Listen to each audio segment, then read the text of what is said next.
Hello সুপ্রিয় শিক্ষার্থী বন্ধুগণ, এমআরআইসিটি পার্কের পক্ষ থেকে আমি মিজান আবার সবাইকে স্বাগত জানাচ্ছি। আশা করি তোমরা আমার পূর্বের সবগুলো ভিডিও টিউটোরিয়াল দেখেছো। তো সেগুলো দেখে তোমরা অবশ্যই প্র্যাকটিসও করেছো। তারপর তোমাদের যে সমস্যাগুলো ছিল সেই সমস্যাগুলোর সমাধান আমি করে দিয়েছি, কমেন্ট করে দিয়েছি ইউটিউব চ্যানেলে এমআরআইসিটি পার্কে। তো গত টিউটোরিয়ালে আমরা যা শিখেছিলাম সেটা হচ্ছে এই এইচটিএমএল থেকে শুরু করে এই এইচটিএমএল পর্যন্ত যা লিখেছিলাম, কেন লিখেছিলাম, কোনো ওয়েব পেজের ব্যাকগ্রাউন্ড কালার কিংবা ব্যাকগ্রাউন্ড ইমেজ কিভাবে চেঞ্জ করতে হয় তার জন্য লেখা লিখেছিলাম, এবং এর আউটপুট কি দেখেছিলাম, এর আউটপুট দেখেছিলাম অনেকটা এরকম। ঠিক আছে, তাহলে আজকে আমরা যা শিখব সেটা হচ্ছে কোনো ওয়েব পেজে কিভাবে বাংলা লেখা প্রদর্শন করা যায়। তার মানে কোশ্চেন নাম্বার 4, এটার অ্যান্সার আজকে আমরা শিখব। তাহলে বাংলা লেখা প্রদর্শন খুব স্বাভাবিকভাবেই করা যায় না, যেহেতু খুব স্বাভাবিকভাবে করা যায় না এই জন্য এটার মধ্যে 3 মার্কস থাকে। তার মানে একটু বিশেষ কাজ করতে হবে, আর সেই কাজটি আমাদেরকে সুন্দরভাবে দেখিয়ে দিতে হবে। তো আমি এই যে এই অংশটি, এই অংশটুকুকে বাদ দিয়ে দিলাম, কেটে দিলাম, প্লাস এই যে ব্যাকগ্রাউন্ডের অংশটি এটুকুও আমার আর লাগবে না, এটুকুও আমি কেটে দিলাম, দিয়ে এটুকুকে কন্ট্রোল এস সেভ করলাম। তার মানে এটার আউটপুট যদি দেখতে হয় 6.html নামক আমি ফাইলের মধ্যেই আমার কাজগুলো করছি। তাহলে রিফ্রেশ করে দিচ্ছি, দেখি কিচ্ছু দেখা যাচ্ছে না, ব্যাকগ্রাউন্ডে কিছু নাই, কিন্তু টাইটেলটা ঠিকই এসেছে কারণ আমি টাইটেলটাকে রেখেছি। এখন আমাদের কাজ কি? আমাদের কাজ হচ্ছে কিভাবে ওয়েব পেজে বাংলা লেখা প্রদর্শন করব। তাহলে যে কোনো কিছু টাইপ করার জন্য আমরা কি করি? আমরা সচরাচর পি ট্যাগ ব্যবহার করেই লেখালেখি শেষ করে দিই। তাহলে এখানেও ওই একই কাজ করব, পি ট্যাগ শুরু এবং পি ট্যাগ শেষ করে দিব, দিয়ে পি ট্যাগটাকে উপরে নিচে করে দিলাম। এখন এই যে এই ট্যাগটা লিখলাম, এখন এর মধ্যে আমি আমার বাংলা লেখাটা লিখব। এখানে কার্সরটাকে নিয়ে আসলাম, এখানে লিখব। এখন আমাদের মাথায় রাখতে হবে সেটা হচ্ছে আমরা যেই এডিটরে কাজ করতেছি এই এডিটরটা কিন্তু বাংলা এডিটর নয়। এটা কোন এডিটর? এটা ইংরেজদের জন্য বানানো, তার মানে ইংলিশ ল্যাঙ্গুয়েজের জন্য তৈরি করা হয়েছে এইটা। ঠিক আছে, যেহেতু বাংলা ভাষা তারা ব্যবহার করে না বা করারও দরকার নাই, এই জন্য তারা ইংলিশ ভার্সনের জন্য করেছে বলেই আমরা ইংলিশের সব লেখালেখি করেছি। তার মানে এখানে যদি আমরা বাংলা লিখতে চাই, বাংলা লিখতে আমরা পারবো না। তাহলে যেহেতু বাংলা লেখা যায় না, এই জন্য আমাদের অ্যান্সারটাও এরকম হবে যে নোটপ্যাড এডিটরে বা এইচটিএমএল লেখার যে এডিটরগুলো আছে সেই এডিটরে বাংলা সরাসরি টাইপ করা যায় না, এই জন্য আমাদের অন্য সফটওয়্যার সাহায্য নিতে হয়। কি সেই সফটওয়্যার? সেই সফটওয়্যার হতে পারে বিজয় 52 অথবা অভ্র। বিজয় 52 অথবা অভ্র এই সফটওয়্যারের মাধ্যমে আমরা বাংলা লিখতে পারি। তো এই সফটওয়্যারের মাধ্যমে বাংলা লিখবো, কিন্তু এগুলো লিখতে চাইলেও লেখার একটা পরিবেশ লাগবে। সেই পরিবেশ বা এনভায়রনমেন্ট কোনটা? সেই পরিবেশ এনভায়রনমেন্ট হচ্ছে মাইক্রোসফট অফিস ওয়ার্ড। ঠিক আছে, তাহলে আমরা মাইক্রোসফট অফিস ওয়ার্ডকেই বেছে নিব। তাহলে ওখানে গিয়ে আমরা বিজয় বা অভ্র দিয়ে আমাদের বাংলা লেখাটা টাইপ করব।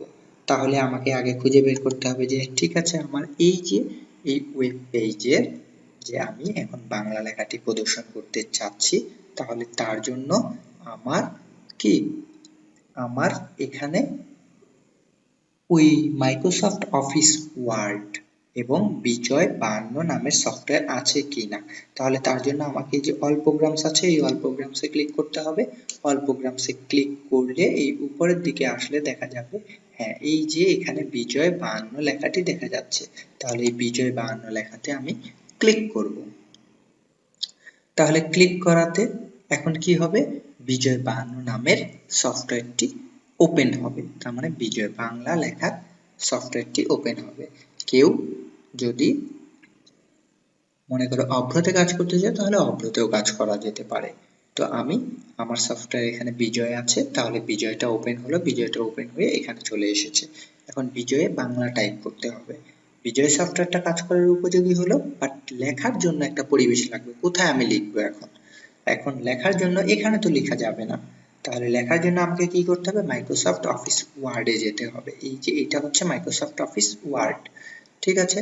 তাহলে এই মাইক্রোসফট অফিস ওয়ার্ডও কোথায় আছে, এই মাইক্রোসফট অফিস ওয়ার্ডও আমাকে খুঁজে বের করতে হবে এখান থেকে, যে অল প্রোগ্রামস, এই অল প্রোগ্রামসে ক্লিক করলে এইখানে ইনস্টল দেওয়া যে সফটওয়্যারগুলো আছে এদের মধ্যে থেকে দেখতে হবে কোথায় মাইক্রোসফট অফিস আছে। এই যে এখানে মাইক্রোসফট অফিস দেখা যাচ্ছে, এখানে ক্লিক করব।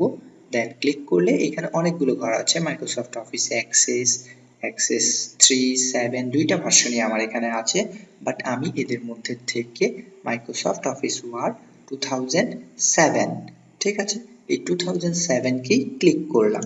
এটাতে যদি ক্লিক করি তাহলে কি হবে, মাইক্রোসফট অফিস ওয়ার্ড অলরেডি আমার এখানে একটা ওপেন আছে। ওপেন থাকার পরও আমার জন্য আরেকটা মাইক্রোসফট অফিস ওয়ার্ডের পেজ ওপেন হলো, ঠিক আছে, ফাইল ওপেন হলো। এখন এই ফাইল ওপেন হওয়ার পর তার মানে এখানে আমি কি করব, বাংলা টাইপ করব।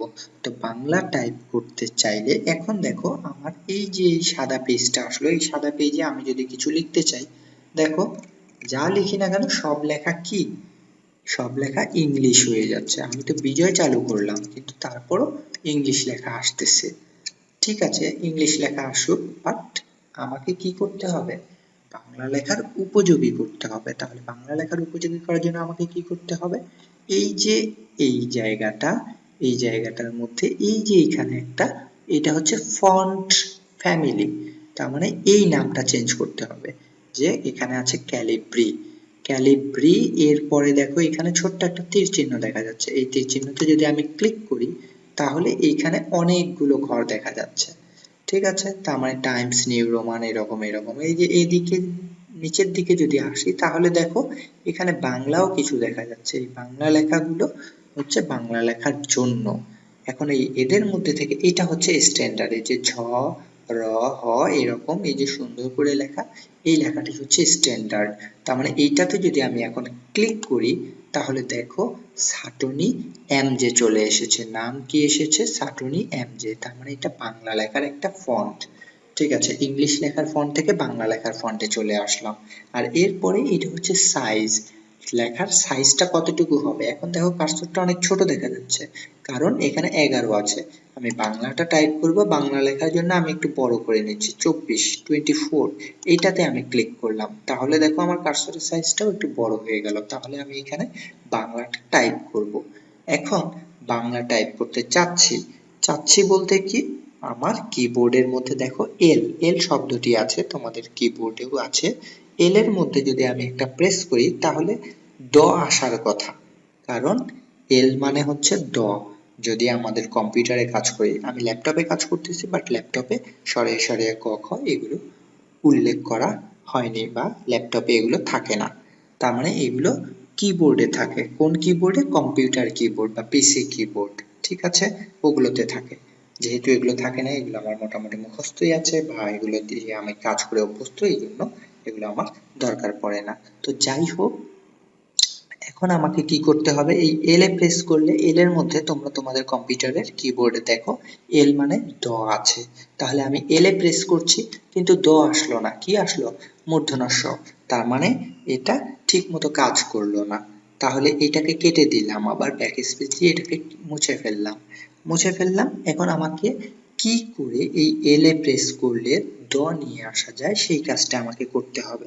তাহলে সেই কাজের জন্য আমাকে কি করতে হবে, সেটা কিছুই করার লাগবে না, জাস্ট এই যে এই জায়গাটা আছে, এই যে এখানে বিজয়ের যে একটা ঘর আছে, এইটাতে যদি আমি ক্লিক করি, ঠিক আছে, এইটাতে যদি ক্লিক করি তাহলে দেখো এখানে ইউনিক কোড শব্দটি চলে এসেছে। অথবা এই যে এই জায়গাটাতে যদি আমি তীর চিহ্ন দেই, এই তীর চিহ্ন দিলে এখান থেকে আমাকে খুঁজে বের করতে হবে কোন জিনিসটা চাচ্ছি। আমি আসলে চাচ্ছি বিজয় ক্লাসিক এইটাকে, তাহলে বিজয় ক্লাসিকে ক্লিক করলাম, এটা মানে হচ্ছে বিজয় বাংলা লেখার জন্য উপযোগী হলো, ঠিক আছে। তাহলে কার্সরটা এখানে রাখলাম, রেখে এখন যদি আমি ওই এল এর মধ্যে আবার প্রেস করি, দেখো এখন কিন্তু সে আর কি মূর্ধন্য ষ বা অন্য কোনো অক্ষর লিখলো না। এখন তুমি যে কোনো অক্ষরে ক্লিক করো না কেন, দেখা যাবে যে হ্যাঁ বাংলা যে অক্ষরটা দেখা যাচ্ছে ঠিক সেই অক্ষরটাই চলে আসতেছে। তো আমি এখানে কিছু একটা টাইপ করতে চাচ্ছি, আমি টাইপ করতে চাচ্ছি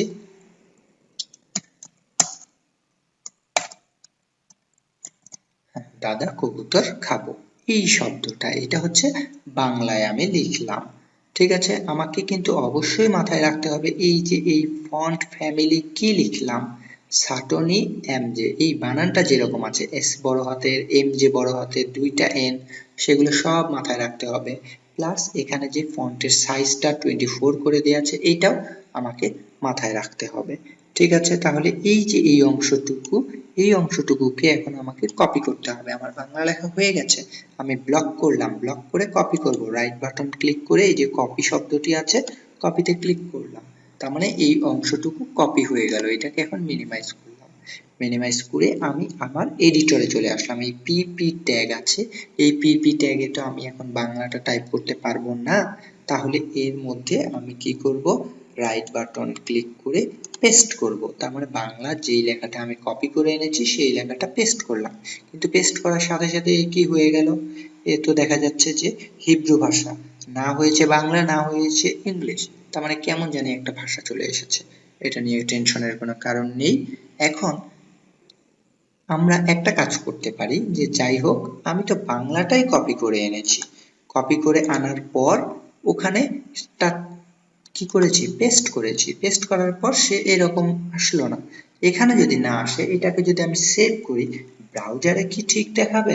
হ্যাঁ, ব্রাউজারে হয়তো বা ঠিক দেখাবে, এটা আমি মনে করতে পারলাম।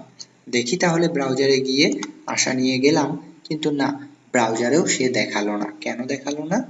এখানে যা লেখা যেরকম হিব্রু ভাষা দেখা যাচ্ছে, এখানে অনেকটা হিব্রু ভাষা, যদিও এটা হিব্রু ভাষা না, জাস্ট ফান করলাম।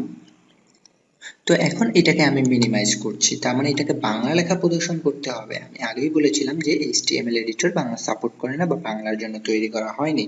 তাহলে যেহেতু বাংলার জন্য তৈরি করা হয়নি, এই জন্য আমি বাংলা লেখার পরও, পেস্ট করার পরও সে বাংলা দেখালো না, তার মানে সে অন্য ফরম্যাটের লেখা দেখালো। এখন এই বাংলাটাকে বাংলায় যাতে ওয়েব পেজে প্রদর্শন করা যায়, তার জন্য আমাকে এই পি ঘরের মধ্যে কার্সরটা রাখতে হবে, রেখে স্পেস দিতে হবে, দিয়ে বিশেষ একটু কাজ করতে হবে। তাহলে বিশেষ কাজটুকু কি? বিশেষ কাজটুকু হচ্ছে এখানে এখন যদি আমাকে লিখতে হয় স্টাইল, এখন আমি স্টাইল শব্দটি লিখব। ঠিক আছে, স্টাইল, এই যে এস শব্দটিতে আমি এখন ক্লিক করতে চাচ্ছি, দেখো এস এ ক্লিক করলাম, কিন্তু এস আর আসলো না, এসে গেছে ওয়াই। ঠিক আছে, তার মানে সে এখন ইংলিশ লেখাটাও ঠিক মতো লিখতেছে না। কেন লিখতেছে না? কারণ সে সব কিবোর্ডটাকেই বাংলা লেখার উপযোগী করে রেখেছে, ইংলিশ লেখার উপযোগী না। ঠিক আছে, এখন বাংলায় লিখলাম কিন্তু সেই লেখাটাও দেখাচ্ছে না। কেন দেখাচ্ছে না? কারণ এটা তো আসলে মাইক্রোসফট অফিস নয়, এটা কি, এটা হচ্ছে HTML এর এডিটর, মানে নোটপ্যাড প্লাস প্লাস, তাহলে এডিটর বাংলা লেখার জন্য নয়। তাহলে এই যে এখানে এখন আমি ইংলিশ লিখতে যাচ্ছি, তাহলে ইংলিশ লেখায় ফিরে যাব কিভাবে? খুব সিম্পল, এই যে এখানে তীর চিহ্ন আছে, এই তীর চিহ্নতে গিয়ে ইংলিশে যদি ক্লিক করি, তাহলে এখন ইংলিশ লেখা উপযোগী হয়ে যাবে। এখন এখানে যদি আমি এস এ ক্লিক করি, STYL, দেখো এখন কিন্তু ঠিকই দেখা যাচ্ছে।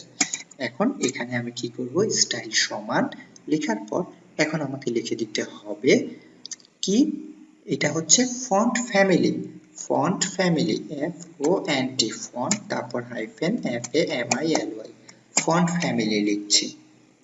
তোমাদের বইয়ে ফন্ট ফেজ শব্দটিও ব্যবহার করেছে, ঠিক আছে, ওইটাও ব্যবহার করা যায়, তবে এইটাও ব্যবহার করা যায়, তবে এটাই আসলে আজকালকার যুগে বেশি চলছে, বা এইটাই হচ্ছে লেটেস্ট মডেলের কথাবার্তা বা লেটেস্ট ট্যাগ অ্যাট্রিবিউট। তো এই ফন্ট ফ্যামিলি লিখলাম, ফন্ট ফ্যামিলির নাম কি ছিল আমাকে আবার দেখতে হবে, ফন্ট ফ্যামিলি কোনটা, ফন্ট ফ্যামিলি মানে যেই স্টাইলে আমি বাংলাটা লিখেছিলাম সেটার নাম কি, সাটনি এমজে, এই যে এখানে ঠিক যেই বানানটা আছে সেই বানানটাই, এস বড় হাতের এমজে বড় হাতের, বাদ বাকি সব ছোট হাতের। তাহলে আমি আবার এডিটরে চলে যাব, এখন এখানে গিয়ে লিখব SUTONNY,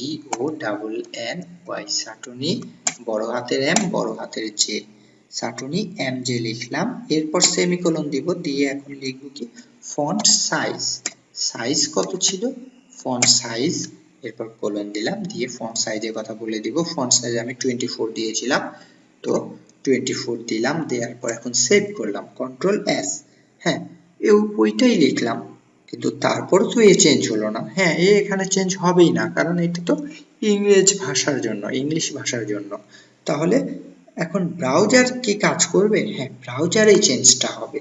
তাহলে এখন এখানে রিফ্রেশ করে দেখি, দেখো এখন কিন্তু সে বাংলা লেখাটি প্রদর্শন করলো। তার মানে আমাদের কোশ্চেন কিন্তু এসেছে যেভাবে।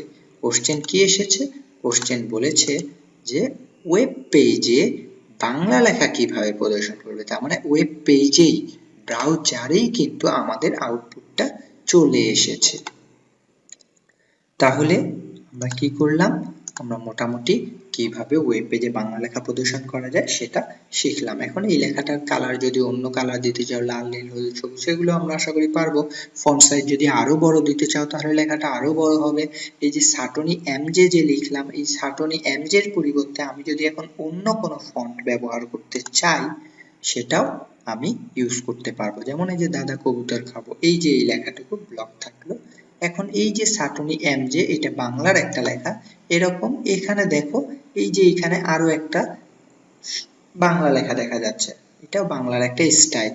এইখানে যদি আমি কখনো ক্লিক করি, দেখো ক্লিক করলাম, সাথে সাথে এই নামটা কিন্তু চেঞ্জ হয়ে গেছে, এটার নাম হয়ে গেছে আরিয়াল খা এমজে। তার মানে বাংলা লেখারই আরেকটা কি, বাংলা লেখার আরেকটা স্টাইল চলে এসেছে। তার মানে এটা মনে হচ্ছে যে অনেকটা হাতের লেখা। আবার এরকম আমি যদি আরো অন্য কিছু দেখি, এই নিচের দিকে যদি কার্সরটাকে নিয়ে আসি, তাহলে এদের মধ্যে থেকে আরো হয়তোবা বাংলা লেখা দেখা যাবে। এই যে এখানে আরো বাংলা লেখা দেখা যাচ্ছে, এই যে এখানে আরো বাংলা লেখা দেখা যাচ্ছে। এইটাতে যদি ক্লিক করি তাহলে এই লেখাটা এরকম, এইটার নাম কি, খই মাত্রা এমজে, এর নাম খই মাত্রা এমজে। তার মানে বাংলা লেখাটাই এরকম। তাহলে এই বানানটাই যদি আমাকে প্রদর্শন করতে হয়, এই যে এখানে যে বানানটা আছে এটা দেখে দেখে কপি করে ফেলবো, অথবা এখানে ক্লিক করে আমি কন্ট্রোল সি দিলাম, দিয়ে এখন যদি আমি এই যে এই জায়গায় সাটনি এমজে ছিল এর আগে, এই সাটনি এমজে লেখাটুকুর পরিবর্তে আমি যদি পেস্ট করে দিই, কন্ট্রোল ভি কন্ট্রোল এস দিলাম, সেভ করে ফেললাম। এখন আউটপুট যদি দেখতে চাই, দেখো একটু আগে সাটনি এমজের জন্য এরকম এসেছে, এখন আমার ওই খই মাত্রার জন্য লেখাটা কিন্তু চেঞ্জ হয়ে গেল। তার মানে কিভাবে বাংলা লেখাটা চেঞ্জ করতে হয় সেটা আমরা জানলাম। তাহলে আমি এখানে আগের লেখাটাই নিয়ে আসি। তার মানে বাংলা লেখা প্রদর্শনের জন্য যা করতে হয় সেটা আমরা আজকে মোটামুটি শিখলাম। তো ঠিক আছে, আজকে এই পর্যন্তই থাকুক। আর আমার ভিডিও টিউটোরিয়াল যদি তোমাদের ভালো লেগে থাকে তাহলে অবশ্যই তোমরা আমার ইউটিউব চ্যানেল এমআর আইসিটি পার্টে সাবস্ক্রাইব করবা এবং সেখানে লাইক কমেন্ট শেয়ার দিবা, প্লাস তোমাদের যত ধরনের কোশ্চেন থাকে, জিজ্ঞাসা আছে, সবগুলো ওখানে সাবমিট করবা, আমি সেগুলোর অ্যান্সার দিব। তো আগামী টিউটোরিয়াল দেখার আমন্ত্রণ জানিয়ে এখানে শেষ করছি।